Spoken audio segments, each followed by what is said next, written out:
Hello, this video is to show you my take on a Jen Evers technique from her series This Into That. And it was turning little circles like this. You take 5 and you glue them together, and the 5th one you emboss, and then you glue that on, and then you put ink on it. I don't know if you can really see that. This one says Paris, and you put whatever color ink you want to make it stand out, and then you emboss it with clear embossing powder. And this one I did with a Tim Holtz, I can't remember the name of the embossing folder, but the one that I did was for Father's Day with this embossing folder by Tim Holtz. I don't know if you can really see that. It's the King. It's not really coming out too great. Anyway, here is my take on it. And I will link you to her video in my description. But here you can see the embossing of the King in the corner. Here's his face, 2 of his face. One I flipped the other way so you could see the face a little bit better. And then this is embossed the same way that one is. I layered it on some glossy cardstock with yellow distress marker, and then I put some black and some silver gelato on there and just rubbed it with water on there. Then I layered that on a black one.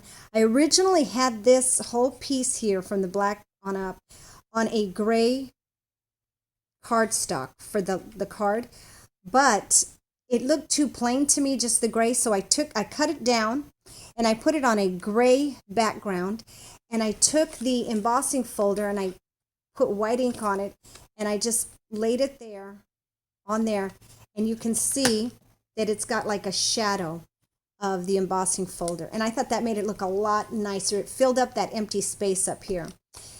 In this, I embossed it with white ink, and then I put silver, some kind of silver on there.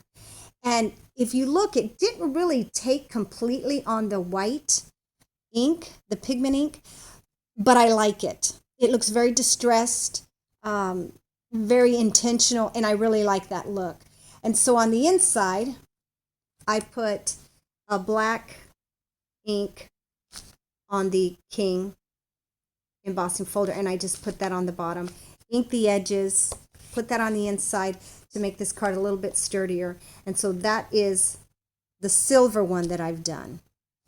This one I did with a bronze, and this paper I had left over from a project that a friend of mine did for her daughter's wedding.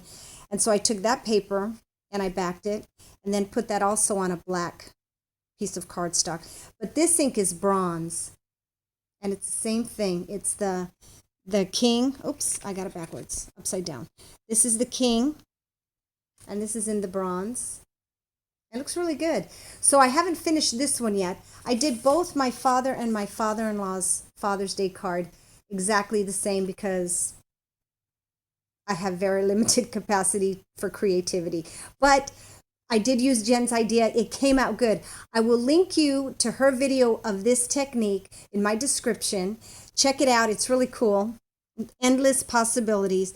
And I mean, you can do any size. You don't even have to stick to a circle. You could do a square. You could do an oval. I'm going to try an oval next. But you could do any shape. It's really cool, really neat. The only thing is when you heat it up, she had cautioned that it takes a while to heat up or cool down. It's true. It's true. I went to go pick it up. I wasn't thinking. I was watching a video, picked it up, and burned my fingers. It wasn't bad, but still, it retained a lot of the heat. So go ahead and give this technique a try. I think you guys will really like it. Thanks, Jen. It was a great idea. And we'll see what I come up with in the next project or two, okay? Bye.